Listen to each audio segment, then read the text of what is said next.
মানে মাঝে মাঝে আমার মনে হতো যে ও আসলে মেন্টালি সিক একজন মানুষ। তো আমার হাজবেন্ডের সাথে যেটা হয় যে রুবেলের সাথে আমি কখনোই কোনো বিষয় হাইড করি না, একদম শুরু থেকেই সবকিছু তাকে আমি জানাই। শুধুমাত্র এই ঘটনাটা আমি তাকে জানানোর সাহস পাই নাই। তো হঠাৎ করে একদিন আমি যে নতুন স্কুলে পড়ি সেই স্কুলে দেখি হচ্ছে আমাকে নিয়ে খুব কানাঘুষা চলছে এবং আমি এটা মানে বুঝতে পারতেছিলাম না যে কি হচ্ছে। সবচেয়ে ইম্পর্টেন্ট যে সময়টা, আমি যে ডিসিশনটা আমি একা একা তখন নিতে যাচ্ছিলাম, যেটা বাবা মায়ের নেয়ার কথা, ওই ডিসিশনটা তখন আমি আসলে ইমেচিওর ভাবেই আমি তখন নিয়ে ফেলি। একটা আমার বিষয় আমি হাইড করতে গিয়ে আমি তার চেয়ে অনেক বড় একটা বিষয়ের জন্ম দিয়ে ফেলতেছি। এই ফিলটা তখন আমিও তাকে বলি নাই যে মরে গেলে এখানেই যাবো, তাও তাকে আমি সেকেন্ড টাইম ফোন দিব না। সকালে ওরা যখন উঠলো 6:30 7টার দিকে, তখন আমার অবস্থা খুবই খারাপ। আমার স্যাচুরেশন লেভেল তখন 83 84। আসসালামু আলাইকুম, আমি কানিজ সুপ্তা। আমি বর্তমানে পূবালী ব্যাংকে সাউথ ব্রাঞ্চে কর্মরত আছি। আমি তাকে আগে থেকেই চিনতাম, আমরা একই স্কুলেরই ছিলাম এবং সে ছিল একটু কি বলবো যে মানে তাকে দেখে সবাই ভয় পেত। সে স্কুলেই খুব মারামারি করতো, এলাকাতেও খুব মারামারি করতো এবং তাকে দেখে ভয় পেত সবাই। আমি নিজেও তাকে দেখে ভয় পেতাম। তবে আমার একটা ব্যাপার ছিল ছোটবেলা থেকেই যে যেমন জেমস বন্ড ক্যারেক্টার যখন পড়তাম কিংবা দস্যু বন্ধুর যখন পড়তাম রোমেনা আফাজের, আমি আসলে ওর মধ্যে তখন ওই চরিত্রটা দেখতে পেতাম। কোন ক্লাসে আপনি তখন? তখন আমি হচ্ছে ক্লাস 10 এ পড়ি। খুবই ছোট বয়স, ক্লাস 10 এ পড়ি। তো ও আসলে তখন যে ওরও খুব বেশি বয়স তা না, আমার চেয়ে 4 বছরের সিনিয়র হবে। আচ্ছা। প্রেম বলতে অনেস্টলি যেটা ওর রিলেশন ছিল হচ্ছে আমার বান্ধবীর সাথে ওই সময়। হ্যাঁ, ওই সময়। বাট তারপরে হচ্ছে তাকে আমার খুব ভালো লাগতো, ওই মানে দস্যু বনুহুর পড়ার জন্য। আমার মনে হয় যে এথিক্যাল জায়গাটা আসলে বোঝারও বয়স না, ওটা খুব ছোট অল্প বয়স, যাকে চোখে দেখি তাকেই ভালো লাগে এরকম একটা বয়স। হ্যাঁ, বয়স একটা ব্যাপার ছিল। তারপর কিছুটা যদি আসলে পজিটিভলি দেখি ওর প্রতি, যে প্রেম ছিল ঠিকই, কিন্তু প্রেমের কোনো এক্সট্রিম লেভেল ছিল না। ওই মাঝে মাঝে একটু দেখা সাক্ষাৎ করতো, আমিই তো থাকতাম পাশে, কথা বলতেছে আমি তো থাকতাম পাশে। আমাকে বান্ধবীর পাশে আপনিই থাকতেন? হ্যাঁ, আমাকে আইসক্রিম কিনে দিত, চকলেট কিনে দিত। ওকে। তো মানে আমার মাঝে মাঝে মনে হতো যে এই চকলেটটা তো আমি বায়াসড হয়ে পাচ্ছি বান্ধবীর মাধ্যমে, এটা তো কেন আমার ডাইরেক্টলি আসছে না আমার কাছে? ডাইরেক্টলি আসবে, এটা তো যখন আমি ভাবলাম বা শুনলাম ভালোই লাগতেছিল। তো তখন একটা ভালো লাগা আসলে তৈরি হয়ে যায়। আর ঠিক সেই সময়ই আমি যখন ক্লাস 10 এ পড়ি, তখন আমার বাবা যখন বুঝতে পারে যে আসলে না, এটা মানা করার পরেও আবার একটা পজিটিভ একটা সম্পর্কে তাদের চলে যাচ্ছে, আমার মেয়েকে তাহলে আর এখানে রাখা যাবে না। এমনিতেই হচ্ছে সাধারণত ক্লাস 10 এ কখনো স্কুল চেঞ্জ করা খুবই টাফ একটা ব্যাপার, রেজিস্ট্রেশন চেঞ্জ করার একটা ব্যাপার থাকে। তো তারপরেও আমার বাবা কি করলেন, আমার বাবা ওই স্কুল থেকে আমাকে নিয়ে গেলেন হচ্ছে অন্য একটা স্কুলে। মানে সেম স্কুলে ও পড়তো? হ্যাঁ, সেম স্কুলে ও ছিল। স্কুলে থাকে কিভাবে? স্কুলে না, সেম স্কুলে বলতে হচ্ছে ও আমার সিনিয়র, বাট আমার মাত্র এক ক্লাস উপরে পড়তো। ওরা তখন এসএসসি এক্সাম দিবে এরকম। ও আচ্ছা আচ্ছা, ঠিক আছে। বয়সের গ্যাপ আছে, কিন্তু ক্লাস উপরে পড়তো। কিন্তু আপনার হচ্ছে যেটা বান্ধবী সরে গেল এটা জানার পরে নাকি? না, আসলে ওর সাথে শুধু বান্ধবী না, ওর সাথে স্কুলে অনেক মেয়েরই সম্পর্ক ছিল, সবই আস্তে আস্তে শেষ হয়ে গেছে। এটা কি আপনি কাট আপ করে দিয়েছেন নাকি? না, আমি কোনো কিছুই কাট আপ করি নাই। সম্পর্কগুলো এরকম যে 1 মাস 2 মাস থাকতো, তারপর হচ্ছে আবার শেষ হয়ে যেত। ওকে, এরকম। এটাও আপনার ভালো লাগতো? এটাও আমার ভালো লাগতো, আমি এগুলো সবই জানতাম।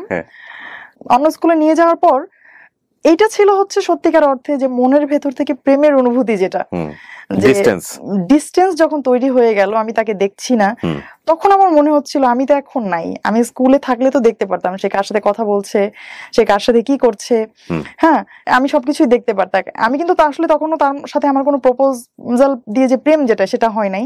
ওই সাইড থেকে কি কোনো নকটক ছিল যে না তোমাকে আমার ভালো লাগে? ওর থেকেও ছিল না। তো এতদিন যেটা ঘটতেছিল, এতদিন হচ্ছে ফ্যামিলি চাচ্ছিল যে কোনো ভাবে সেটা বন্ধ হয়ে যায়, এবং তখন পর্যন্ত কিন্তু আমার মধ্যে কোনো অনুভূতি ছিল না। বাট ফ্যামিলি যখন এটা বাদ দিয়ে দিল চিন্তা করা, আমার মধ্যে আসলে এটা তখন থেকে কাজ করা শুরু করছিল। একটু খোঁজ খবর নিতাম, আমার বিভিন্ন ছেলে ফ্রেন্ড ক্লাসমেট যারা আছে, যারা ওইদিকে যেত, আগের স্কুলের স্টুডেন্টদের সাথে যাদের কম বেশি কথাবার্তা হয়, তাদের কাছ থেকে আমি খোঁজ নেওয়ার চেষ্টা করতাম। আমি শুনতাম যে সে নতুন হচ্ছে আমার বান্ধবীর পরেও হচ্ছে তার আরেকটা প্রেম হয়েছে এবং সে হচ্ছে ওই সম্পর্কের মধ্যে দিয়েই যাচ্ছে। এবং না, আমার আসলে আমার কোনো রকমই লাগতো না। সে তো প্রেম করবেই, সে তো প্রেম কুমার। হ্যাঁ, তখন বাই দ্য ওয়ে আমি একদিন একটা সুযোগ পাই যে আমার মামার মোটরসাইকেলটা নষ্ট হয়ে যায়। আমি যেদিন শুনি যে আমার মামার মোটরসাইকেলটা নষ্ট এবং আমাকে হচ্ছে হেঁটে যেতে হবে স্কুলে, এবং আমি আমার নানু বাসায় থাকতাম পরের স্কুলে পড়াকালীন সময়ে। তো আমি তখন কি করলাম, সকালবেলা আমি খুব দ্রুত একটা চিঠি লিখলাম, খুবই ছোট একটা চিঠি লিখলাম। চিঠি লিখলাম হচ্ছে ওর উদ্দেশ্যে, একটা চিঠি লিখলাম চিঠি তখন পর্যন্ত ও জানে না যে আপনি ওকে পছন্দ করেন? না, তখন Very পর্যন্ত ও interesting. জানতো না। তারপর? এটাই হচ্ছে সত্যিকার অর্থে প্রথম আমার দিক থেকে তার দিকে যাওয়া কোনো ভাইবস। ওকে, ফাইন। তারপর চিঠি লিখলেন? তো আমি তখন চিঠি লিখলাম। কি লিখেছিলেন মনে আছে? চিঠিটা আসলে হ্যাঁ মনে অবশ্যই আছে, কারণ জীবনে প্রথম আসলে এত আবেগ নিয়ে চিঠি। আমি পুরো চিঠিটা বর্ণনা করব না, চিঠিটা পুরোটা বর্ণনা করলে হয়তো 5-6 লাইন, বেশি না, বাট আমি জাস্ট থিমটা এরকম ছিল যে আমি তোমাকে অনেক ভালোবাসি। ওকে। আমি এটা কখনো বুঝতে পারি নাই, তুমি হয়তো প্রশ্ন করবা যে আমি না, আমি শুধু তুমি না, আপনি করে লিখছিলাম যে আপনি হয়তো প্রশ্ন করবেন যে আমি আপনাকে কেন স্কুলে থাকাকালীন সময় কেন কখনো বলি নাই। আসলে তখন আমার মধ্যে এই অনুভূতিটা তৈরি হয় নাই। ওকে। আর আমি জানি আপনি এখন ওই যে মেয়েটার কথা আমি শুনেছি, ওইটার নাম মেনশন করলাম, ওই মেয়েটার ওনার নাম মেনশন করে বললাম যে আমি এখন জানি আপনি ওই আপুর সাথে আপনার একটা অ্যাফেয়ার আছে, আপনি কোনো সমস্যা নাই, আমি জাস্ট আপনাকে জানাইলাম যে আমি আপনাকে ভালোবাসি। That's very interesting. আপনার পরিচয় বললেন? হ্যাঁ, আমি শুধু নিচে নামটা, আমি আসলে আমাকে তো স্কুলে সবাই চিনতো। আচ্ছা, নামটা লিখলেন যাতে করে হ্যাঁ আমি শুধু আমার নামটাই লিখলাম নিচে, সুপ্তা। আচ্ছা। তো বাই দ্য ওয়ে কি হলো, আমি যখন ওই গেট দিয়ে বের হচ্ছিলাম তখনই চিঠিটা আমার ডায়েরি থেকে পায়ের কাছে পড়ে গেছে, এবং ওখানেই বসে আমার মামা মোটরসাইকেল ঠিক করছিল। তো আমি খুবই ভয় পেয়ে গেছিলাম। চিঠিটা আবার আমি উঠালাম, উঠিয়ে আবার মামা জিজ্ঞেস করতেছে কি এটা। তখন আমি হুট করে কি বলবো, মামাকে বলতেছে মামা বুক লিস্ট, নতুন বই কিনতে হবে, বুক লিস্ট। ব্রেন কাজ করেছে ওই সময়। হ্যাঁ। পরে মামা বললো ঠিক আছে, আমাকে এখন তো মোটরসাইকেল নষ্ট, আমাকে বিকেলে দিয়ে দিও, আমি বই নিয়ে আসবো, কি কি লাগবে। তো তারা সবাই আমার পড়ার খুব যত্ন নিত। তো এই চিঠি দেওয়ার পরে আসলে আমি কেন যেন আমার খুব শান্তি লাগতেছিল। তো আমি এদিকে ব্যস্ত হয়ে গেলাম, এবং সেই চিঠিটার কোনো রিপ্লাই যে পাবো আদৌ এমন কোনো ভরসা আমার ছিল না। তো হঠাৎ করে একদিন আমি যে নতুন স্কুলে পড়ি, সেই স্কুলে দেখি হচ্ছে আমাকে নিয়ে খুব কানাঘুষা চলছে, এবং আমি এটা মানে বুঝতে পারতেছিলাম না যে কি হচ্ছে।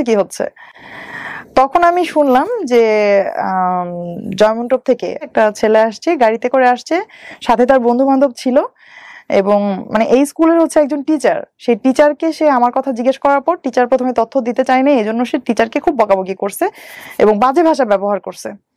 আমি যখন এটা শুনেছি, আমি তখন বুঝতে পারলাম যে এটা ও ছাড়া কেউ না, এবং তার এই কাণ্ড কারখানায় আমি মানে খুবই লজ্জিত ছিলাম। কারণ যে টিচারকে সে জিজ্ঞাসা করেছে, স্বাভাবিকভাবেই একজন শিক্ষক কখনোই তার ক্লাস 10-এ পড়া একটা স্টুডেন্টের ব্যাপারে বাইরের কারো কাছে তথ্য দিবে না, সে যতই জিজ্ঞাসা করুক না কেন। তো আমি এই সময় হচ্ছে আমার ভালোবাসাটা একদম মানে ব্লার হয়ে গেল, কারণ যে মানুষটা এই ধরনের একটা কাজ করতে পারছে সে তো ভবিষ্যতে আরো খারাপ কিছু করতে পারে। ওর নামটা আমরা জানতে পারি? কোন সমস্যা নেই, নাম ধরে বলেন। ওর নামটা কি? হচ্ছে রুবেল। জায়েদ মাহমুদ রুবেল। সেই পরীক্ষার মধ্যেও হচ্ছে আমি খুব ভালো পড়াশোনা করছিলাম। তো মাঝখানে বাদ সাধলো হচ্ছে ওই যে যার কাছে আমি চিঠি পাঠাইলাম, উনি হচ্ছে আমার জন্য একটা উপহার নিয়ে আসলো। এটা হচ্ছে আমার পরীক্ষা চলছিল, তখন এসএসসি পরীক্ষা চলছিল, সে একটা উপহার নিয়ে আসলো। উপহারটা কেমন, সেটা ছিল একটা বই। তো আমার পরদিন সকালবেলা ছিল হচ্ছে সামাজিক বিজ্ঞান পরীক্ষা। আমি আগের দিন রাতে ট্রেজার আইল্যান্ড বইটার নাম ছিল, ট্রেজার আইল্যান্ড বইটা আমি শেষ করি। ওই বইয়ের মধ্যে কিছু লেখা ছিল না? না, কিছুই লেখা ছিল না। তখন শেষ পর্যন্ত আমি সাভারেই ক্যান পাবলিক স্কুল অ্যান্ড কলেজ, আমি সেখানে ভর্তি হই। এর মধ্যে যেটা হলো, রুবেলের একদিন হঠাৎ ফোন এলো। তো ফোন দেওয়ার পর থেকে এই এতদিন পর্যন্ত যে ওর প্রতি একটা বিরক্তি, ও পরিচয় দেওয়ার পর থেকে হচ্ছে সবকিছু চলে যায় আবার। ঘন্টার পর ঘন্টা কখনোই কথা হয়নি আমাদের। ইভেন আমার মনে হয় যে সবচেয়ে বেশি আমাদের একবার কথা হয়েছিল 11 মিনিট। এছাড়া তো এই 11 মিনিট যেদিন কথা হয়, সেদিন হচ্ছে আমাদের বিয়ের প্ল্যান চলছিল। বিয়ের প্ল্যান বলতে হচ্ছে ও আমাকে প্রপোজ করছিল। তো আমি তার সাথে কথা বলছিলাম ভালোভাবেই, কিন্তু আমি তাকে এক কথাই বলতেছিলাম সবসময় যে মানে আমাদের এখন কোনোভাবেই বিয়ে করা সম্ভব না, আমার একটা ক্যারিয়ার আছে, আমি সামনে মেডিকেলে ভর্তি হব, আমি আগে পড়াশোনাটা একটা ভালো একটা লেভেলে নিয়ে যাই, তুমিও কিছু একটা ক্যারিয়ারে করো, তো তারপরে আমরা বিয়ে করব। সে আবার হচ্ছে আমার সব কথা শুনতো, সে কখনোই আমাকে কোনো কিছু ফোর্স করার চেষ্টা করতো না। তো সে আমাকে সবসময় একটা কথাই বলতো যে সুপ্তা, এটা মনে হয় আল্লাহর একটা শাস্তি আমার জন্য হবে যে আমি আসলে লাইফে এতগুলো মানুষকে মনে কষ্ট দিছি, হ্যাঁ, আর ফার্স্ট মনে হয় আল্লাহ তোমার থেকে আমার এত বড় কষ্ট দিবে। আমার সবসময় বোঝানোর চেষ্টা করতো যে সে আমার অনেক ভালোবাসে, বাট তার কথা আমি সবসময় সিলি ভাবেই নিতাম, কারণ এই কথা তো সে কতজনকেই বলে আসছে, তাদেরকে তো সে ছেড়ে আসছে। কলেজে আমার একটা দুর্বলতা ছিল ফিজিক্স নিয়ে। তো আমার তখন কি হয়, ফিজিক্সে হচ্ছে রেজাল্টটা খারাপ হয়, ক্যান পাবলিকে রেজাল্ট খারাপ মানে এর চেয়ে ভয়ঙ্কর আর কিছুই নাই। যে তুমি কোনো সাবজেক্টে খারাপ করছো, এর চেয়ে খারাপ আর কিছুই নাই। বাবা মাকে ডাকায় অনেক কিছু করতে হয়। তো এই যে একটা ভয়, আমি কিন্তু ওই দিনের আগ পর্যন্ত তার সাথে চিন্তা ভাবনা কখনোই যে আমি এখন বিয়ে করবো না, ভবিষ্যতে বিয়ে করব। তখন আমি তাকে কি বলি যে আচ্ছা ঠিক আছে বিয়ে করব, কিন্তু আমি তোমার কথায় আমি তোমার সাথে যাব না, তোমার ফ্যামিলি যদি আমার সাথে কথা বলে, তারা যদি সাপোর্ট দেয় তাহলে আমি তোমাকে বিয়ে করব। আর তখন পরিস্থিতিটা এমন ছিল যে আমার একটা পার্সোনাল একটা কি বলবো নিজের একটা ক্যারিয়ার তৈরি হচ্ছিল, ওই সময় আমার বাবা আমাকে কোনোভাবেই বিয়ে দিবে না। কিন্তু আমার কথা হচ্ছে যে আপনি ফিজিক্সে খারাপ করার পরে ডিসিশনটা কেন নিলেন? এখন যদি আমি আমার বাবা মাকে বলি আমার প্রতি যে আমার বাবা মা আত্মীয় স্বজনের যে একটা এক্সপেকটেশন এটা নষ্ট হয়ে যাবে, আমার প্রতি তাদের একটা ধারণা খারাপ হয়ে যাবে, এই লজ্জা আমি কোথায় রাখবো? এই লজ্জাটা আমি কোথায় রাখবো? তখন আমার কি হয় যে আমি তখন ওরে বলি যে ঠিক আছে চলো আমরা বিয়ে করি। মানে বিয়ে করবো, লেখাপড়া বাদ দিয়ে দিব? না। তাহলে ফিজিক্সের রিকভারিটা কিভাবে হবে? আমি শেষ করি। ওকে বল প্লিজ। পড়বো, বাট পরবর্তীতে অন্য কোথাও পড়বো। হ্যাঁ, অন্য কোথাও পড়বো, আরো ভালোভাবে, লাগলে আমি 1 ইয়ার গ্যাপ দিয়ে দিব, মানে তারপর আমি আমার বাবার সামনে দাঁড়াবো না। ফাইন। সো বিষয়টা এরকম ছিল যে আসলে এই ফিজিক্সের খারাপটা আসলে অন্য কোনো ভাবে ডাইভার্ট হবে শুধুমাত্র বিয়ের রিজনে, যে না আমি বিয়ে করে ফেলেছি দ্যাটস ওয়াই আমি 1 বছর গ্যাপ, কিন্তু আসলে তো রিজন হচ্ছে ফিজিক্স। এক্স্যাক্টলি। এটা কিন্তু এখন পর্যন্ত মনে হয় এই প্রোগ্রামটা দেখার পরে আমার বাবা জানবে। এই ঘটনা কিন্তু আমার বাবা এখনো জানে না যে আমার সেই সময় ফার্স্ট ইয়ারের থেকে সেকেন্ড ইয়ারে ওঠার সময় আমি ফিজিক্সে একটা সাবজেক্টে আমি ফেল করি। ওকে, এটা আমার বাবা এখনো জানে না। ফিজিক্সে ফেল করে আপনি কেমিস্ট্রিতে ঢুকে গিয়েছেন। হ্যাঁ, তখন আমাদের মধ্যে খুব ভালো একটা কেমিস্ট্রি তৈরি হয়ে যাচ্ছিল। কিন্তু বিষয়টা আসলে কিন্তু সত্যি যে ওই সময়ের আগ পর্যন্ত তার সাথে যে কথা বলছিলাম, আমি ফোন দেওয়ার পর থেকে 1 মাস হয়ে গেছে প্রায় কথা বলছিলাম, আমার মধ্যে তখন একবারও কাজ করে নাই হ্যাঁ আমি বিয়ে করব। তখন আমার মধ্যে একটা ওইরকম ভাব চলে আসছিল যে হলে হলো, না হলে না। আমরা বলি failure is the pillar of success. তো ওই সময় যেটা ছিল যে আসলে failure is the pillar of marriage. তখন এটা কিন্তু বাংলাদেশে অনেক মেয়েদের ক্ষেত্রে এটা হয়। হ্যাঁ, failure is the pillar of marriage. Okay, হ্যাঁ বলেন প্লিজ। কিন্তু আমি আসলে যদিও ফিজিক্সে খারাপ করেছি, এটা ও জানতো যে আমি ফিজিক্সের কারণে তোমাকে লাইফে নিচ্ছি, মানে ফিজিক্স চেঞ্জ করতেছে? ও জানতো। ওকে। এর মধ্যে আবার ওকে বললাম যে তুমি এক কাজ করো, তুমি একটু আমার বাসায় একটা মানে প্রপোজাল আবার পাঠিয়ে দেখো বাবা কি বলে। তখন ওদের বাসা থেকে সেকেন্ড টাইম একটা প্রপোজাল যায়, আমার বাবা ডিনাই করে দেয়। আর ডিনাই করার পর হচ্ছে তখন আমি আরো ভয় পেয়ে যাই যে কয়েকদিন পরেই তো আমার রেজাল্টের কথা জেনে যাবে, বিয়েটাও তো দিল না, এখন কি হবে? তখন আমরা সিদ্ধান্ত নিলাম যে হ্যাঁ আমরা বিয়ে করব। কিন্তু ওই যে কিছুক্ষণ আগে আমি বলছিলাম যে আমাদের বিয়েটা আসলে লাভ এবং ফ্যামিলি দুইটার কম্বিনেশন। কেন যে লাভটাও কিন্তু তখন খুব বেশি এক্সট্রিম লেভেলের তা না, মাত্র 1 মাস ধরে কথাবার্তা হচ্ছে আমাদের। আর ফ্যামিলি বললাম এই কারণে যে আমার বিয়েতে একটা পরিবার ছিল। তো তখন হচ্ছে ওর ভাই আমার সাথে আসে, ওর ভাই বলতে ওর বড় 2 ভাই। আমি কিন্তু ওর সাথে যাইনি। আমি যখন বাসা থেকে যেদিন বের হয়ে গেলাম এবং আমি যখন চলে গেলাম, এটা একটু ইন্টারেস্টিং, হুট করেই জাস্ট একদিন আগে আমার বার্থডে ছিল, 2 তারিখ, মে মাসের 2 তারিখে আমার বার্থডে ছিল। তো বার্থডেতে আমি আমার বাড়িতে আসি, আসার পর আমি আমার মার কাছ থেকে আমার সার্টিফিকেট গুলো নিয়ে নিই। এতদিন পর্যন্ত কিন্তু সবকিছু আমার মায়ের কাছেই ছিল আলমারিতে। তা আমার তো ভেতরে একটা অপরাধবোধ কাজ করছিলই যে আমি চলে যাব, কিন্তু যাওয়ার পর তো আমার ফিউচারটাকে আমার সাজাতে হবে, আর সার্টিফিকেট গুলো আমার তখন জরুরি। আর আমার তখন একটা এরকম ছিল ভেতরে যে আমার যদি এরকম আমি চলে যাই, সেক্ষেত্রে হচ্ছে যে আমার বাবা মা কখনোই আমাকে আর মেনে নিবে না। আর এদিক থেকে ও প্রস্তুতি রেখেছিল যে না ঠিক আছে? ও মেন্টালি প্রস্তুত ছিল এবং ও তার ফ্যামিলিকে জানাচ্ছিল এবং তার ফ্যামিলি সবাই খুব খুশি ছিল। তো যেটা হয়েছে যে আমি প্রথমে আমার মার কাছ থেকে এগুলো নিলাম, এবং সবসময় যে আমি বিদায় নেই, এবারে বিদায় নেওয়াটা ছিল একটু ভিন্ন রকম, কারণ ওরা জানতো না, আমি তো জানতাম যে আমি চলে যাচ্ছি। এটাই আমার বাসায় আমার শেষ দিন। তখন আমার ছোট ভাইটার জন্ম হয়েছে ততদিনে। আমার ছোট ভাইটা তখন ছোট, 4 বছর 4.5 বছর বয়স হবে ওর। তো আমি আমার ছোট ভাইকে খুব আদর করে ওকে হচ্ছে কিছু চকলেট কিনে দিয়ে আসি আসার সময়, ওকে অনেকক্ষণ ধরে আদর করি। তখন আমার আম্মু বলতেছে যে আবার না আসবা সামনের সপ্তাহে, এত দেরি করলে হবে, তাড়াতাড়ি যাও। আমাদের হচ্ছে সাভারে একটা জায়গায় আমার বাবা আমাকে থাকার অ্যারেঞ্জ করেছিল। ওখানে থেকে আপনি পড়তেন? আপনার ফ্যামিলি থাকতো মানিকগঞ্জে? আমার ফ্যামিলি মানিকগঞ্জে সিঙ্গারে থাকতো। তো আমি আবার প্রতি সপ্তাহে যেতাম সেখানে। ওই মাঝখানে 2-3 দিনে হচ্ছে এটা নিয়ে কথা হচ্ছিল যে কোথায় কি করব, এবং আমি সবসময় বলতেছিলাম যে দেখো আমি 1 কাপড়ে আসবো, হ্যাঁ তুমি কিছু করো না, আমি যদি কোনো কিছু এইভাবে নিয়ে আসি বাসা থেকে, তাহলে সবাই বলবে যে আমি আমার এই টাকা পয়সা দিয়ে বা আমার অর্নামেন্টস সেল করে তুমি হচ্ছে তোমার মতো করে চলতেছো। ও তখন বলছে হ্যাঁ ঠিক আছে, তোমার কিছু আনতে হবে না, শুধু তুমি আসো। তখন হচ্ছে যে সে আমাকে বলার পর এটা একটা মজার ব্যাপার যে আমি বড় একটা ব্যাগ গোছাই বড় কেমন, ব্যাগ ভর্তি হচ্ছে আমার যত গল্পের বই উপন্যাস যত কিছু আমার আছে, যাদেরকে আমি খুব ভালোবাসি পরিবারের মতোই।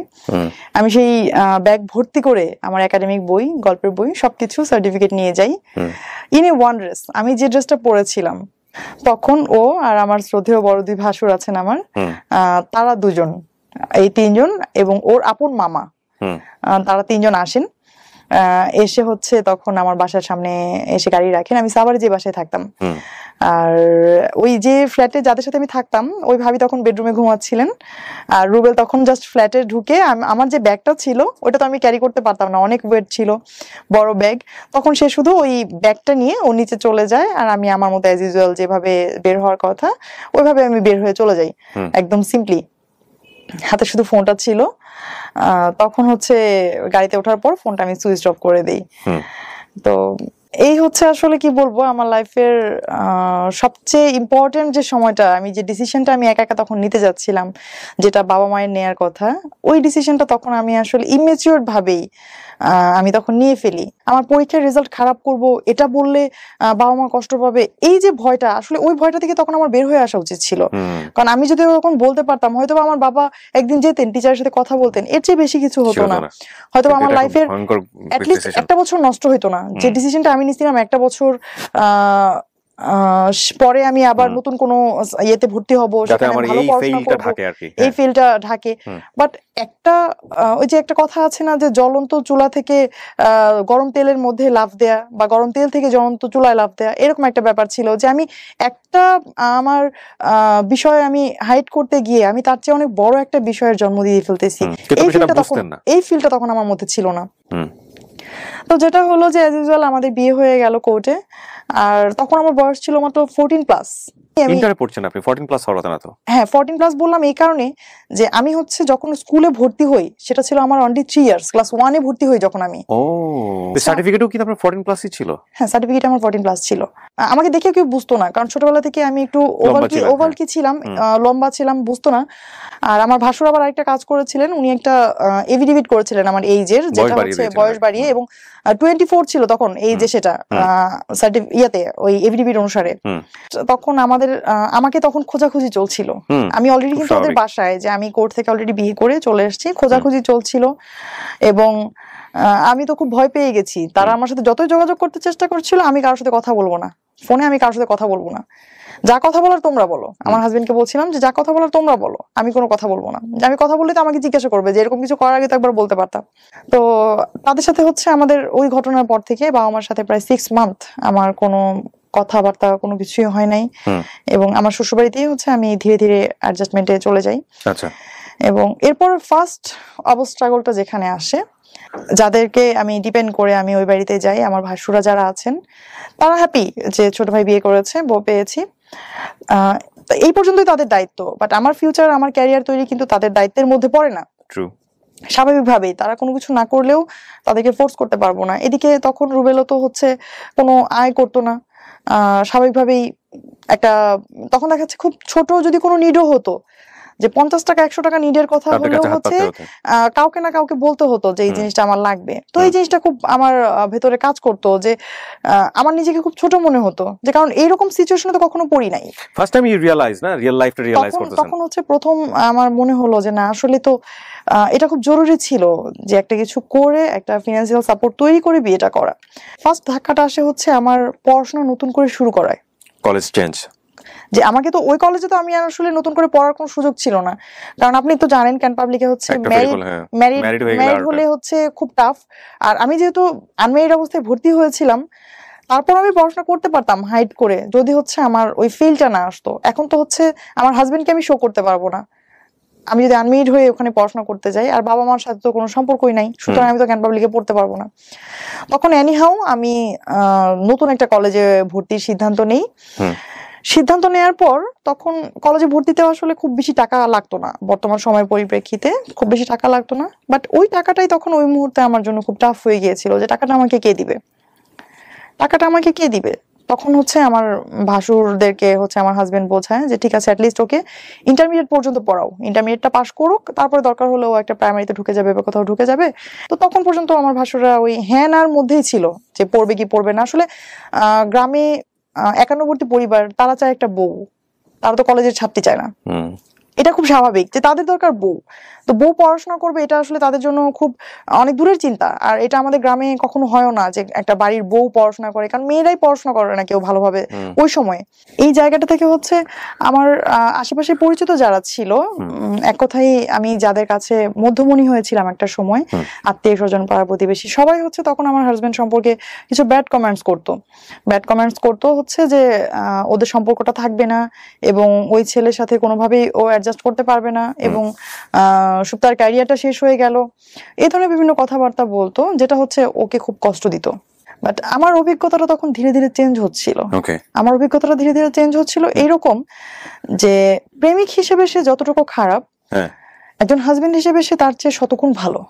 এটা আপনার মনে হয় ফিলিং, এবং আমার আস্তে আস্তে তখন ফিলিংটা আমার এরকম হচ্ছিল। এটা সামহাউ এটাও প্রুফ করার চেষ্টা করছিল একদম ইনস্ট্যান্ট। আমাদের বিয়ের দিন থেকে আমি যেটা দেখেছি, সে হচ্ছে টোটালি চেঞ্জ একজন মানুষ। আমি আগে যাকে চিনতাম এই রুবেল সেই রুবেল না। যে আমার শ্বশুরবাড়িতে হচ্ছে অনেক বড় উঠান ছিল এবং তখন পর্যন্ত কোনো কাজের লোক ছিল না। আর ওই কাজগুলো হচ্ছে বাড়িতেই যারা ফ্যামিলি মেম্বার তাদেরকেই করতে হতো। তো এটা হচ্ছে আমার বাড়িতে প্রায় 24 জন ফ্যামিলি মেম্বার ছিল ওই সময় আমার শ্বশুর বাড়িতে, এবং এদের যে রান্না বাড়ার একটা ব্যাপার, এদের খাবারের পর হচ্ছে থালাবাটি ধোয়ার একটা ব্যাপার, এগুলো কিন্তু অনেক বড় প্রেশারের একটা বিষয় এবং এগুলো সব নিজেরাই করতে হতো। ওই সময় কিছুদিন কাজের লোক ছিল না। তো যেটা হয়েছে যে এগুলো করতে গেলে তো স্বাভাবিকভাবে আমার পড়াশোনা হবে না। তখন কি ও পড়াশোনা মোটামুটি কি বন্ধ করে দিয়েছে? একদম ও পড়াশোনা বন্ধ করে দিয়েছে। ইন্টার থাকতেই মোটামুটি ড্রপ করে ফেললো নাকি? না, এসএসসির পরেই ও আর পড়াশোনা করতে পারেনি আমার জন্যই। তাহলে চিন্তা করে দেখেন, এখানে একটা ভয়ঙ্কর রকমের ডাইমেনশন আছে। সেটা হলো যে সে এসএসসির পরে পড়েনি, এরকম একটা সময় সে বিয়ে করেছে। এই বাসাতে পড়াশোনার কালচারটা মেয়েদের ক্ষেত্রে সাধারণত বাংলাদেশের সামাজিকতা যেরকম হয় গ্রাম বাংলাতে ওরকমই, যে বাড়ির বউ এত পড়াশোনা করে কি করবে। আবার এখানে আরেকটা কমপ্লেক্সিটি গ্রো করার একটা ব্যাপার আছে, সেটা হচ্ছে হাজবেন্ড এসএসসির পরে পড়াশোনা করছে না, মেয়ে তখন ইন্টারমিডিয়েটে পড়ছে এবং তাকে আবার ইকোনমিকের একটা ব্যাপার স্যাপার আছে যে সে যে সায়েন্সে পড়তো, সে সায়েন্সের সাবজেক্টগুলো প্রাইভেট পড়াতে পারবে না। সো পড়াশোনা বন্ধ হয়ে যাওয়ার জন্য যতগুলো রাস্তা ওপেন থাকার দরকার, এখানে সবকিছু ওপেন আছে। কিন্তু ঘটনা কি ঘটেছে সেটা খুব ইন্টারেস্টিং, এবং আপনার কিছুটা বুঝতেই পাচ্ছেন কারণ উনি এখন পূবালী ব্যাংকে আছে, তার মানে উনি নিশ্চয়ই পড়াশোনা করেছে। গল্প আমাদের শেখানো না, গল্প আরো অন্য জায়গাতে, একটু মনোযোগ দিয়ে শুনতে হবে। বলেন প্লিজ। এবং বিয়ের পরে যে ফিনান্সিয়ালি ক্রাইসিসটা চলে আসে, তখন এমন একটা পর্যায়ে চলে আসে যে হয় হচ্ছে ওর এসএসসি পরীক্ষার এক্সামগুলোতে অ্যাটেন্ড করার জন্য টাকা জমা দিতে হবে, অথবা আমার কলেজে ভর্তি হতে হবে। এখন সে বলে যে দেখো আমি তো ভালো স্টুডেন্ট না বেশি, আমি হয়তো পড়াশোনা করব কোনো রকম, আমার পড়াশোনাটা চলতে থাকবে, বাট তুমি তো ভালো স্টুডেন্ট, তুমি তোমার পড়াশোনাটা চালায় যাও। তখন সে আমার জন্য এই স্যাক্রিফাইসটা করে যে সে পড়াশোনা না করে সে আমার জন্য পড়াশোনার একটা অপরচুনিটি তৈরি করে দেয়। অথচ সে কিন্তু এটা বলতে পারতো, বা আমিও তাকে বলেছিলাম যে একটা কাজ করো, যে তুমি এসএসসিটা করো, আমি দরকার হয় একটা বছর আমি ওয়েস্ট করি, একসাথে আমরা কলেজে ভর্তি হব, ততদিন একটা ফিনান্সিয়ালি একটা সাপোর্ট আসতে পারে, এরকম প্রপোজ আমি তাকে করেছিলাম। বাট সে আমাকে বলছে না, আমি চাই না তোমার লাইফের সময় নষ্ট হোক, সে আমাকে এরকম বলতো। তো আমার হাজবেন্ড যেটা করতো, আমার যাতে কোনো ঝামেলা না হয় এবং আমাকে যেন কেউ পড়াশোনার জন্য বলতে না পারে যে ও কলেজে গেছে, এজন্য হচ্ছে আমরা বাড়িতে এই কাজটা হয় নাই। ও কি করতো, অন্ধকার থাকতে ফজরের আজানের আগে যখন কেউ উঠতো না, তখন উঠে সে হচ্ছে ওই উঠানটা ঝাড়ু দিত, পুরো উঠানটা। আমার হাজবেন্ড যে হচ্ছে সারা জীবন স্কুলে মেয়েদের পেছনে ঘুরেছে, যে হচ্ছে স্টেজে গান গেয়েছে, হ্যাঁ মারামারি করেছে, মানুষ তাকে দেখে ভয় পেত, সে এইরকম কাজ করতো আমার জন্য, যে কেউ দেখার আগে, যখন কেউ না দেখতো তখন হচ্ছে সে পুরো উঠানটা ঝাড়ু দিত। এবং সেই উঠানটাও কিন্তু অনেক বড়, প্রায় 45% জায়গার উপর আমাদের বাড়ি, চতুর্দিকে দোতলা এবং মাঝখানে অনেক বড় উঠান, এবং সেই উঠানটা অনেক বড়। এক কথাই সেই উঠানটা বুঝবেন 1 বিঘার প্রায় 1.5 বিঘার কাছাকাছি। এই উঠানটা ঝাড়ু দিতেও প্রায় 25 থেকে 30 মিনিট লেগে যায় স্পিডে ঝাড়ু দিলেও।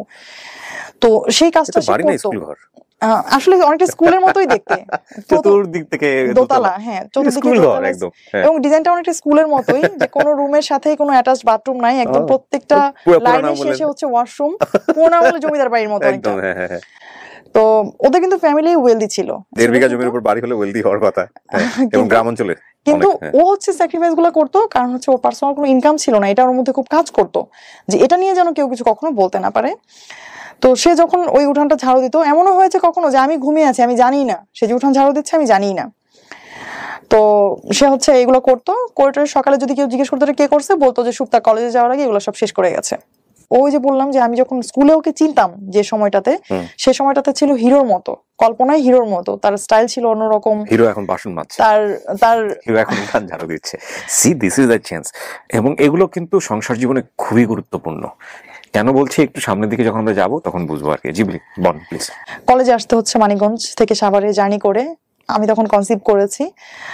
আর ওই সময়টাতেই হচ্ছে জার্নিতে একটা প্রবলেম ছিল। আমাদের সিঙ্গারি রোডে যারা মানিকগঞ্জবাসী যারা, তারা জানেন যে আমাদের সিঙ্গারের যে রোডটা, এটা কি পরিমাণ ভাঙা ছিল যে পুরো গাড়িটা একটা ভাইব্রেশন মুডে। আমি তখন হচ্ছে কলেজে আসতাম প্রতিদিন। তখন সে একটা সময় তার ব্যবসার পাশাপাশি সে কি করলো, সে একটা বাইক নিল। সে হচ্ছে আমাকে, এটা আমার জন্যই নেয়া, তার মানে ঠিকমতো পৌঁছে দেওয়ার জন্য। এবং সে বাইকটা নিয়ে শুধুমাত্র হচ্ছে আমাকে কলেজে পৌঁছে দিয়ে সে কলেজের বাইরেই দাঁড়িয়ে থাকতো। কেন? যে তাকে যদি আবার ফেরত যেতে হয় এই 15-20 মাইল জায়গা, সে যদি আবার যায়, তার বাইকে একটা তেল খরচ হবে অতিরিক্ত, আবার আমাকে আনতে হবে, আরেকবার তেলটা খরচ হবে। তখন সে কি করতো, ওইখানেই বসে থাকতো। তার কিন্তু নিজেরও তখন একটু ব্যবসা শুরু হয়েছে, সে ওইখানেও তার প্রচুর থাকা দরকার, তার কোনো কর্মচারী ছিল না, সবাই জানতো, কিন্তু ও হচ্ছে কখনো ফিজিক্যালি কারোর সাথে পরিচয় হতো না। এটা একদম মানে আমার আরো খারাপ লাগতো যে আমার কোনো বান্ধবী, বন্ধু, কোনো টিচার, কারোর সাথে তুমি কেন পরিচয় হও না? ওর একই কথা যে তুমি দয়া করে আমাকে কারোর সঙ্গে পরিচয় করাই দিবা না, পরিচয় করার যখন সময় হবে তখন আমিই বলবো হ্যাঁ আমাকে তুমি পরিচয় করাই দাও। তো সে তখনও যাইতো না। দেখা যাচ্ছে আমার টিচারও দাঁড়ায় আছে, সে দূরে দাঁড়ায় আছে, আমি তার সামনে কথা বলতাম না, কারণ হচ্ছে যে মানা করছিল যে তাকে যেন আমি কারোর সামনে প্রেজেন্ট না করি। টিচারটা চলে যাচ্ছে, তারপর আমি আবার তার বাইকে চলে যেতাম। মানে জাস্ট একটা গাছের তলায় মেইন রোডের পাড়ে সারাদিন গাড়ি যাচ্ছে, ধুলো যাচ্ছে, সে ওখানেই বসে আছে। আমি তাকে বলতাম মাঝে মাঝে যে পাশে নদী আছে, তুমি তো একটু ওদিকে ঘুরে আসলেও পারো। তো সে বলতো না, আমার ঘুরতে ভালো লাগে না, আমার বসে থাকতে ভালো লাগে। একটা মানুষ, আপনি চিন্তা করেন আপনি কতক্ষণ বসে থাকতে পারবেন, কয়দিন বসে থাকতে পারবেন? সে আমার প্রেগনেন্সির পুরো সময়টা সে হচ্ছে ওখানে বসে থাকতো। ইভেন বিলিভ করবেন না, একদম ছোট একটা বাচ্চাদের মতো, যে একটা মা যেমন তার সন্তানের পেন্সিল আছে কিনা, রাবার আছে কিনা, প্লে নার্সারিতে পড়ুয়া একটা বাচ্চার খেয়াল রাখে, ওই বাচ্চার কিন্তু কোনোদিন এটা ভাবতে হয় না আমার পেন্সিল নাই, আমার কলম নাই। ইভেন স্টিল আমি যখন সেই সময়টাতে পড়াশোনা করতাম, আমার কোনোদিন এটা মানে ওকে বলতে হয় নাই যে আমার একটা পেন্সিল লাগবে, একটা জ্যামিতি বক্স লাগবে, একটা খাতা লাগবে। সে সবকিছু চেক করে করে সময়ের আগে সে সবকিছু নিয়ে আসতো আমার জন্য। তো আমার হাজবেন্ড হচ্ছে আমাকে কখনো পরীক্ষার হল থেকে বের হয়ে কখনো জিজ্ঞেস করতো না আমাকে যে তোমার এক্সাম কেমন হয়েছে। আমি ওকে বলতাম যে আমি যে পরীক্ষা দিচ্ছি তোমার তো কোনো ফিল নাই। পরে বলতেছে কেন? আমি বলি আমি ফেল করলেও তোমার কিছু আসা যায় না, পাস করলেও কিছু আসা যায় না। পরে বলি এরকম কেন বলতেছো? পরে আমি বলি যে এই যে আমি পরীক্ষা দিয়ে বের হই, তোমার কি কখনো মানে জানতে ইচ্ছা হয় না যে আমার পরীক্ষাটা কেমন হয়েছে? তখন সে আমার উত্তর দিল একদিন যে কষ্ট তো আমি করছি, এজন্য আমি জানি ফলাফল ভালো হবে। আমার ছেলেটার জন্য মা ছিলাম আমরা দুইজনই ধরতে গেলে। আমি হচ্ছে ওর বায়োলজিক্যাল মা, আর আমার হাজবেন্ড ছিল হচ্ছে ওর মেন্টালি বা ফিজিক্যালি বাবা। ও আসলে মায়ের দায়িত্বটাই পালন করতো, যে ওকে খাওয়ানো থেকে শুরু করে ওর যে ক্লিনিং এর একটা ব্যাপার থাকে, ওকে গোসল করানো থেকে শুরু করে। এখন হয়তো অডিয়েন্সরা অনেকেই ভাবতে পারে যে ও হয়তো কিছু করতো না এই জন্য এটা করছে, আসলে তখন কিন্তু ও কিছু করতো। ওর নিজের বিজনেস দাঁড়িয়ে গেছে এবং সেখানে ওকে, ওর বিজনেস বলতে হচ্ছে ওর একটা খামার ছিল, এবং সেই খামারেও কিন্তু ওকে অনেক পরিশ্রম করতে হতো। প্রচুর পরিশ্রম করতে হয়। প্রচুর পরিশ্রম ছিল। ওর একটা মুরগির খামার ছিল, প্রচুর পরিশ্রম করতে, প্রায় 2500 মুরগির একটা খামার ছিল, এবং 2500 মুরগির টেক কেয়ার ও একা করতো। ওর কোনো হেল্পিং হ্যান্ড ছিল না। মানে পুরোটাই প্যারাডাইম শিফট বলে যেটাকে, মানে ইউটার্ন নেয়া, যে এরকম মানে শিশতেয়া রোমিও যার অনেকগুলো ব্যাকগ্রাউন্ড, ওখান থেকে পুরোপুরি একদম মানে 100% টার্ন করে একেবারে ফ্যামিলি ম্যান মানে কি, মানে একদম এ ক্লাস পাওয়া ফ্যামিলি ম্যান, যদি ওনার কথা আমরা বিলিভ করি। ওকে বলেন তারপর। মানে মাঝে মাঝে আমার মনে হতো যে ও আসলে মেন্টালি সিক একজন মানুষ, তা না হলে আসলে এইভাবে কেউ বাচ্চার টেক কেয়ার করতে পারে না। মানে বাচ্চার ব্যাপারে সে এত বেশি কনসাস ছিল যে বাইরে কেউ আসলে সে বাচ্চাকে মানে তার কোলে দিতে ইতস্তত বোধ করা, যে দেখা যাচ্ছে আত্মীয় স্বজন আসছে, বা গ্রামে তো এরকম থাকে যে ছোট বাচ্চাকে কেউ কোলে নিচ্ছে বা আসছে, সে দিত না। আবার সে আরেকটা কাজ করতো, যে আমি যখন হসপিটাল থেকে আমাকে বাসায় নেওয়া হয় বাচ্চার বার্থের পর, তো ওই অবস্থায় তো আসলে ছেলে মানুষ সাধারণত বাচ্চাদেরকে কোলেই নিতে একটু মানে হিমশিম খেয়ে যায়। তো আর এমনিতে তো ন্যাচারালি গ্রামে একটা বিলিফ থেকে যায় যে 40 দিন পর্যন্ত বাচ্চাকে কোথাও বের করা হয় না। আর সে যেটা করতো, ওই হসপিটাল থেকে আনার 2-1 দিন পরে, অর্থাৎ আমার বাচ্চার বয়স যখন 7 থেকে 8 দিন, তখন সে আমার বাচ্চাকে নিয়ে ঘুরতে যেত বাইরে। সে কোলে করে ড্রেস পরিয়ে সে ঘুরতে নিয়ে যেত বাইরে, এবং বাইরে সবাইকে নিয়ে দেখাতো যেটা আমার ছেলে। ডেকে ডেকে দেখাতো। ওই বয়সে একটা লজ্জা পাওয়ার ব্যাপার। এক্স্যাক্টলি, আমি এটাই বলতেছি যে সাধারণত এতটুকু মানুষ বাবা হয়েছে এটা তো আসলে সে আরো একটু হাইড করে রাখে স্বাভাবিকভাবে। তখন হচ্ছে আমি আইনে ভর্তি হই। হ্যাঁ, আমি লতে অনার্স করার জন্য ভর্তি হয়ে হচ্ছে প্রাইম বিশ্ববিদ্যালয়ে। আমি বাসায় না থাকলে সে টেক কেয়ার করতো। আবার বেশিরভাগ সময় হচ্ছে আমার বাচ্চাটাকে যেটা করতাম অনার্সে পড়াকালীন সময়ে, যে আমার বাবার বাড়িতে তখন একটু একটু সম্পর্ক ভালো হয়েছে তাদের সাথে, যে তাদের কাছে আমার বাচ্চাটাকে আমি দিয়ে আসতাম সকালবেলা আমার ইউনিভার্সিটিতে যাওয়ার পথেই। আমি তখনও সেই মানিকগঞ্জ থেকেই মিরপুরে এসে ক্লাস করতাম প্রতিদিন। মানে আমার জার্নির সময়টা আসলে শেষ হয় নাই, জার্নিটা চলছেই। মাঝে মাঝে এমন হয়েছে যে বাসে আমি আসছি, আসার আগে আমি আমার বাবার বাড়িতে কাউকে ফোন করে বললাম যে আমি আসতেছি, তোমরা একটু স্ট্যান্ডে দাঁড়াও, আমার ক্লাসে লেট হয়ে যাবে। ওরা হচ্ছে আসতো স্ট্যান্ডে এবং ওই জানলা দিয়ে হচ্ছে আমি আমার বাচ্চাটাকে নামিয়ে দিতাম। এই দৃশ্যের অনেকেই সাক্ষী আমাদের এলাকায় যারা আছে, তারা সবাই হচ্ছে আমার ছেলেটাকে নিয়ে হাসাহাসি করতো যে ও তো হচ্ছে জীবনে যতবার মানে ঘরে ঢুকেছে তার চেয়ে বেশিবারও হচ্ছে বাসের জানলা দিয়ে নামা ওঠা করছে। But you never give up. একটা মানে মজার বিষয় হচ্ছে যে এত স্ট্রাগলের মধ্য দিয়েও এই ভদ্র মহিলা কোনো গিভ আপ করেন নাই নিজেকে, যে না আমি ঠিক আছে বাচ্চা হয়েছে কিন্তু আমি লেখাপড়া থেকে সরে যাবো, বাট নট লাইক দিস, লেখাপড়া থেকে সরে নাই। এবং নিশ্চয়ই লাইফে একটা এম ছিল। লতে পড়ছিলেন কেন আপনি? জি, আমি আইন বিষয়ে পড়াশোনা করছিলাম হচ্ছে, আমি সবসময় বিচারক হওয়ার স্বপ্ন দেখতাম, আমি এখনো দেখি সেটা। Okay fine, let's continue. তারপর ওকে, আমার একটা কোশ্চেন চলে আসছে, মানে কোশ্চেনের অ্যানসারটা তো সবারই জানা। দেখেন আপনার হাজবেন্ড ইন্টারমিডিয়েট পাস করে নাই, এসএসসিও করেনি, এসএসসিও পাস করে নাই, সে আপনাকে এতদূর পর্যন্ত পড়তে দিল? এটা আমাদের সামাজিকতার জায়গা থেকে এই প্রশ্নটা কখনো কোনো কোশ্চেন করেনি নাকি ইন্সপায়ার করেছে? আমার হাজবেন্ড আসলে শুরু থেকে যেটা করেছে যে ও আমার জন্য সবসময় ইন্সপিরেশন ছিল, সব সময়। আমার কখনো কোনো একটা মুহূর্তের জন্য মনে হয় নাই যে ও আমাকে কোনো একটা জায়গা থেকে একটু একটা ইনফেরিয়রিটি কমপ্লেক্স হবে না, যে ভোগে না, অনেকে কিন্তু ভোগে। আমাদের সমাজটা কেমন, আমাদের সমাজে বিয়ে করতে গেলেও দেখা হয় যে ওয়াইফের উচ্চতা হাজবেন্ডের উচ্চতা থেকে কম কিনা, যদি এটাও একটু বড় হয়ে যায় ওটাকে স্বাভাবিক চোখে দেখা হয় না। এবং এটা শুধু গেল চোখের দেখা। আপনি যদি আসেন এবার এই পড়াশোনা বা ক্যারিয়ার, এমন একটা জব করছে হাজবেন্ড যেটাতে হাজবেন্ড কম ইনকাম করে ওয়াইফের জায়গা থেকে, কিংবা আপনার এডুকেশনের দিক থেকে হচ্ছে ওয়াইফের চেয়ে পেছানো, এই বিষয়গুলো কিন্তু আমাদের সামাজিক দৃষ্টিকোণ থেকে অনেক বড় ব্যাপার এবং সংসারও কিন্তু অনেক ধরনের কমপ্লেক্সিটি গ্রো করে। আপনার ক্ষেত্রে এরকম কোনো কিছু হয়নি? আসলে আমাদের ক্ষেত্রে কখনো এরকম কেন হয়নি যে ওই যে পড়াশোনা না করার যে বিষয়টা ওর, এটা হচ্ছে ও বলতে হয়তো বা কখনো কখনো ফিল করতো এরকম যে কারোর সামনে বলবা না। সেম প্রশ্নটা আমি ওনাকেও করব, ওনার অ্যানসারটা আমি নিয়ে নেই, দেখি উনি কি বলেন। কারোর সামনে বলবা না, বাট আমি যেটা করি একদম শুরু থেকে এখন পর্যন্ত খুব গর্ব করে বলি আমার হাজবেন্ড পড়াশোনা করে নাই। কারণ আমি এরকম আমার অনেক বান্ধবীদেরকে দেখেছি যাদের হাজবেন্ড মাস্টার্স পাস এবং অনার্স শেষ করে ওদের বিয়ে হয়েছে, ওদের হাজবেন্ড হচ্ছে ওদেরকে পড়তে দেয় নাই। পূবালী ব্যাংকে আমি যখন জয়েন করলাম, ও যেটা বলছিলাম যে এর মধ্যে আমি 4টা ব্যাংকে পরীক্ষা দেই আর হচ্ছে আরেকটা জুডিশিয়ারিতে পরীক্ষা দেই, তো 4টা ব্যাংকে আমার জব হয়ে যায়। জব হয়ে যাওয়ার পর পূবালী ব্যাংকে আমার পোস্টিং হয় হচ্ছে আমার বাসার খুব কাছে, এই জন্য হচ্ছে আরেকটা ব্যাংকে যেটা হয় আমার এর চেয়ে ভালো একটা পদে জব হয়, কিন্তু আমি শুধুমাত্র বাড়ির কাছে, এই জন্য আমি এই শাখাতেই জয়েন করি পূবালী ব্যাংকে। তখন আমি একটা বিউটি কন্টেস্টে আমি নাম দিলাম।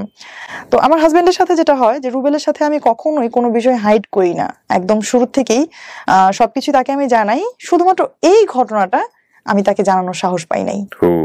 অনেকেই দিবেন, আপনার এক্সপ্লেইন করার দরকার নেই, বাংলাদেশের নাই আমি মনে করি এটা দিবে না, অনেকেই দিবে না। হ্যাঁ, যখন হচ্ছে আমি সেমিফাইনালে চলে গেলাম, এখন তো এটা টিভিতে প্রচার করছে, রেগুলার টিভিতে দেখাবে, প্রচার হবে, কখন আবার দেখে ফেলে, দেখলেই তো চিন। তখন যদি কোনো প্রশ্ন করে এখন আমি কি করব, বলতে তো হবে, জানাতে হবে। তখন আমি ওকে একদিন সাহস করে এরকম বললাম যে রুবেল আমাকে কেমন লাগছে, একটা সুন্দর ড্রেস পরার সামনে দাঁড়ায় বলতেছে আমাকে কেমন লাগতেছে। পরে বলতেছে যে ও আবার এমনিতে হচ্ছে আমাদের মধ্যে কম, যে একটা আছে যে ওই কাউকে খুশি করার জন্য কিছু বলা, যে তোমাকে অনেক ভালোবাসি বা তোমাকে অনেক সুন্দর লাগছে, এই বিষয়গুলো আমাদের মধ্যে কম, শুরু থেকেই কম। তো ও তখন আমাকে বললো হ্যাঁ এটা এরকম হয়েছে, এটা এরকম হয়েছে। তো বললাম যে সব মিলে কেমন, সুন্দর লাগছে না পচা লাগতেছে, এটা বলো। তো বলতেছে হ্যাঁ সুন্দর লাগতেছে। তো বললাম আচ্ছা ধরো আমি একটা বিউটি কন্টেস্টে এখন আছি, হ্যাঁ আমি বিউটি কন্টেস্টে আছি, তুমি শুনলা, হ্যাঁ তখন তোমার অনুভূতি কি হবে? তখন ও দুষ্টমি করে বলতেছে যে আমি তো তখন মানে মাইকিং করে প্রচার করব যে আমার ওয়াইফ হচ্ছে বিউটি কন্টেস্টে আছে, এই সেই, হাসতেছে। তখন আমি বললাম যে রুবেল যদি সিরিয়াসলি এরকম শোনো, তখন আস্তে আস্তে করে হচ্ছে ওই হাসিটা থেমে গেল। সিরিয়াসলি শুনবো মানে কি?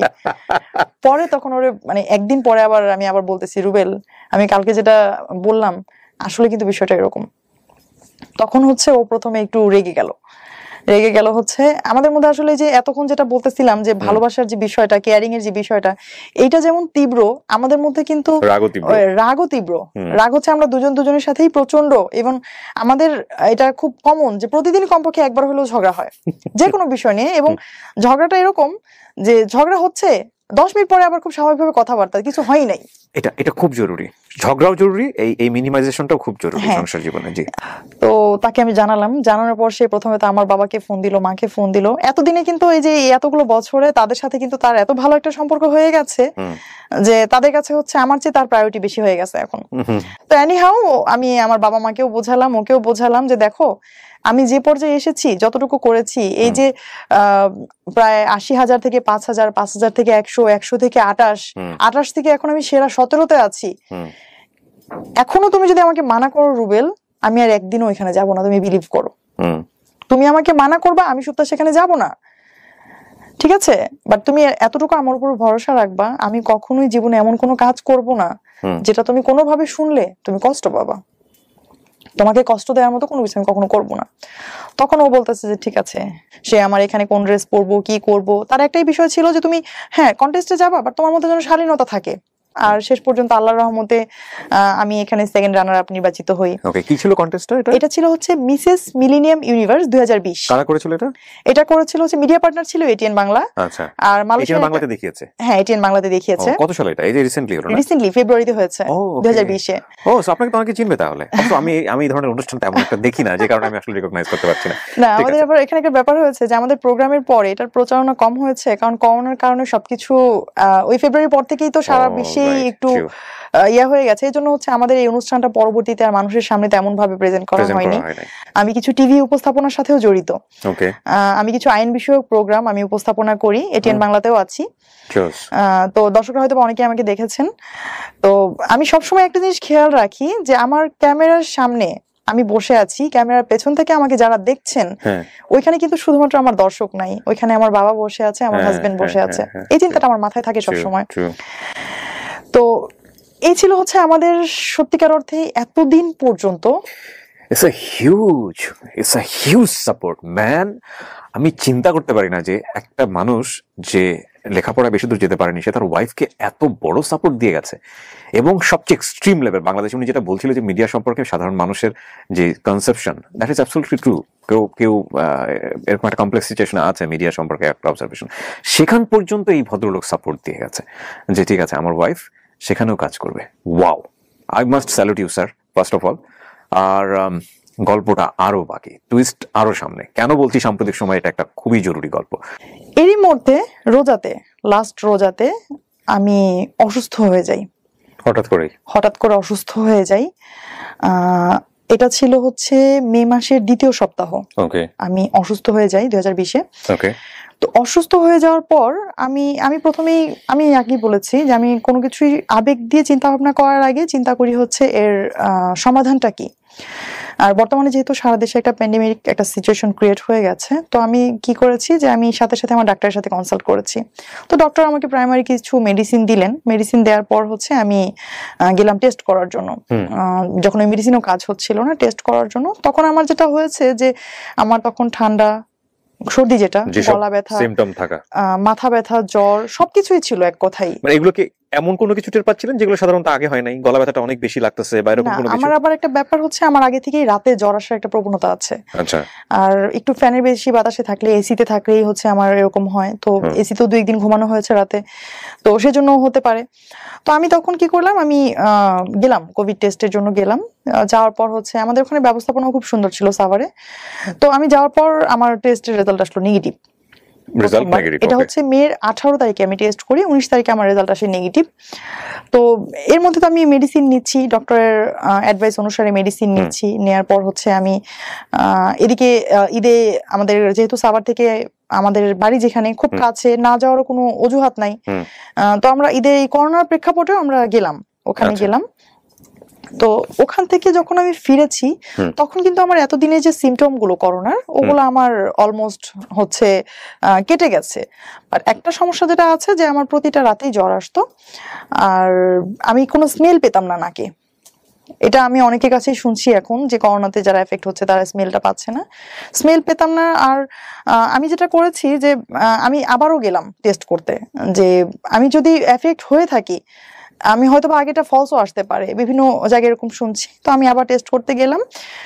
টেস্ট করতে যাওয়ার পর আমাকে, ওই দিন ছিল ফ্রাইডে, যেদিন আমি টেস্ট করতে যাই ফ্রাইডে ছিল, তো আমাকে ওখান থেকে বলে দিল যে আপনার তো কোনো কিছুই নাই, আপনি অযথা আসছেন একটা কিট নষ্ট করতে, এরকম ভাবে তারা বলছিল যে আপনার তেমন কোনো সিমটম নাই, রাতে সামান্য জ্বর আসে, এটা তো আসলে করোনার কোনো ইয়া না। তো আমি টেস্ট করে বাসায় চলে আসলাম। তারা আমাকে বললো যে যদি হচ্ছে আপনার যদি পজিটিভ হয়, আগামীকাল আপনাকে ফোন দিয়ে জানিয়ে দেওয়া হবে।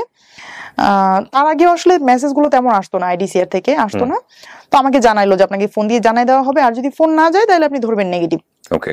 তো আমার শুক্র শনি ব্যাংক বন্ধ থাকে, আমি যেহেতু শনিবারে আমার কোনো ফোন আসে নাই, আর আমি এদিকে এই শুক্রবারের পর থেকে আমার জ্বরও আসে নাই, আমি রবিবারে খুব স্বাভাবিকভাবে অফিস করতে যাই, আমার অফিসে সব কলিগদের সাথে আমি অফিস করি। আর সন্ধ্যায় আমি জানতে পারি যে আমার করোনা পজিটিভ। সন্ধ্যায় আমাকে আইডিসিআর থেকে ফার্স্ট একটা মেসেজ দেয়। মেসেজ পাওয়ার পর আমি আমার উপজেলা হেলথ কমপ্লেক্সে আমি যোগাযোগ করি তাদের সাথে। তখন তারা তাদের ইমেল চেক করে দেখেন হ্যাঁ আমি করোনা পজিটিভ। তখন আমার হাজবেন্ড, আমার ছেলের বয়স এখন 10 বছর, আমরা একই রুমে ছিলাম, একই জায়গায় বসা, ফ্লোরে বসেছিলাম। তো আমি মেসেজটা দেখার সাথে সাথেই প্রথমে ওদেরকে জানাই যে আমার তো করোনা হয়েছে। ওই রুমের মধ্যেই ওরা বসা একসাথেই।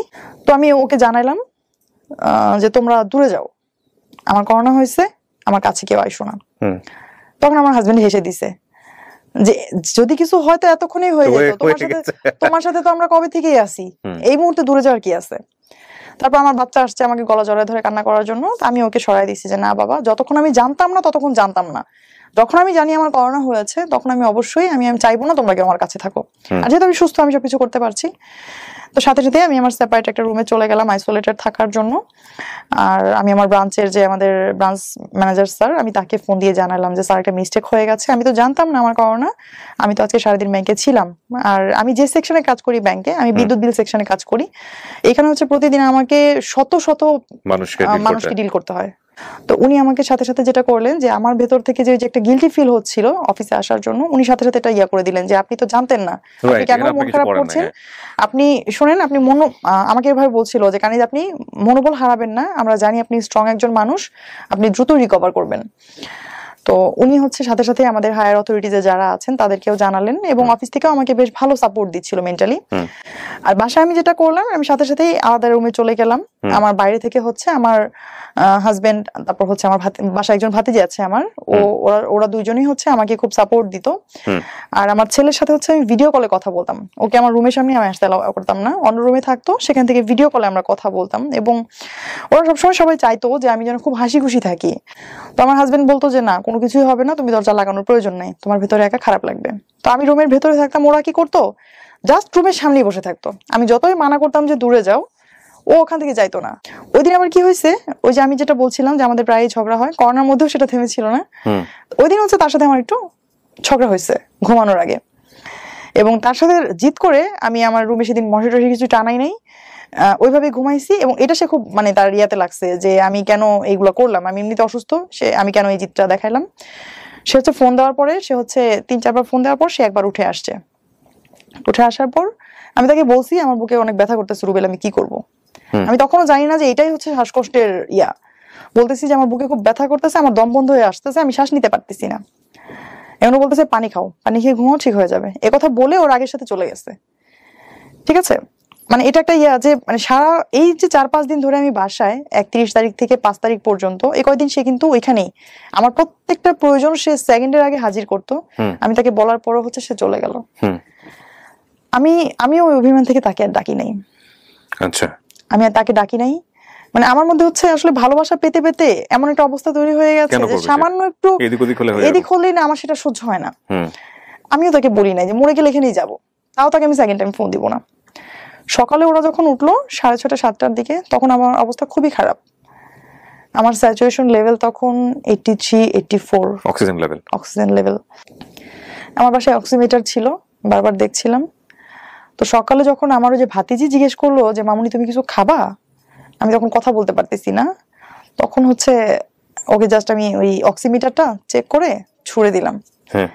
তো ও তখন লেখাটা ছিল, ও বলতেছে মানে বুঝতে পারতেছে না। পরে আমি বললাম যে রুবেলকে দেখাও। পরে আসার পর তখন ও রুমের ভিতরে আসলো, এসে আমার সিচুয়েশনটা আবার মেপে দেখলো। মেপে দেখলো এই অবস্থা, সাথে সাথে তো হচ্ছে মানে ইয়ে হয়ে গেছে যে আল্লাহ আমি কি করলাম। তখন হচ্ছে দ্রুত ডক্টরের সাথে কনসাল্ট করলো, আমাদের যে উপজেলা হেলথ কমপ্লেক্সে যারা ছিলেন তাদের সাথে কথা বললো, অ্যাম্বুলেন্সের সাথে কথা বললো, সবার সাথে কথা বললে অলমোস্ট আমি তখন আমাকে নিয়ে গেল হাসপাতালে। তো তারা বারবারই ওকে বলতেছে যে আপনি যে মানে যাচ্ছেন বা আপনি যেতে চাইছেন, আপনি তো শতভাগ এফেক্ট হবেন। হ্যাঁ, তখন ও বলতেছে যে হ্যাঁ আমি এফেক্ট হবো, আমি এটা মেনে নিয়েই যাচ্ছি। তখন হচ্ছে সে আমার সাথে হসপিটালের উদ্দেশ্যে গেল এবং কুর্মিটোলা জেনারেল হসপিটালে আমি অ্যাডমিট হই। বাচ্চাটা তখন কোথায়? আমার ছেলেটা তখন আমার ওই ভাতিজির কাছে, ও তো অঝোর কান্না করছিল। তো শুরুতে এরকম সিচুয়েশন ছিল যে আমাকে হসপিটালে পৌঁছে দিয়ে আমার হাজবেন্ড বাসায় চলে যাবে। তো প্রথম দিন সে চলেও যায়, আমাকে পৌঁছে দিয়ে সবকিছু গুছিয়ে অক্সিজেন দিয়ে সে চলে যায়। বাট যেটা হয়েছে যে আমার সাথে যে পেশেন্টটা ভর্তি হইলো, আমি হচ্ছে এই তাড়াহুড়োতে, আর এখন তো করোনার সময় করোনা ডেডিকেটেড যে হসপিটালগুলো আছে ওখানে হচ্ছে এখন কিন্তু বেড পাওয়া খুব টাফ, আর কেবিন পাওয়া তো আসলে আরো টাফ। তো খুব চেষ্টা করার পরেও কেবিন পাওয়া হয়নি, আমি ওয়ার্ডেই ছিলাম, ফিমেল ওয়ার্ডে। তো সেই ওয়ার্ডে আমার সাথে যে পেশেন্ট ভর্তি হইলো, আমরা একই সাথে লিফটে উঠছিলাম, একটা স্ট্রেচারে আমি আর একটা স্ট্রেচারে ওই মহিলা, এবং ওই পেশেন্টটা বেডে যাওয়ার পর উইদিন 5 মিনিটস সে মারা যায়। ও মাই গড, আপনি নিজের চোখে দেখেছেন? আমার সামনে মারা যায় সে। মানে এদিকে আমার শরীরের এই অবস্থা, আমাকে অক্সিজেন লাগায় রাখা, আমি দেখতেছি আমার পাশে একজন মানুষ মারা গেছে, আমার পাশে কেউ নাই, কারণ আমার হাজবেন্ড আমাকে ভর্তি করে দিয়ে সবকিছু দিয়ে চলে গেছে। সন্ধ্যার পর আরেকজন মারা গেল ওই ওয়ার্ডে। এটা হচ্ছে 5 তারিখ সন্ধ্যার কথা, 8টার দিকে।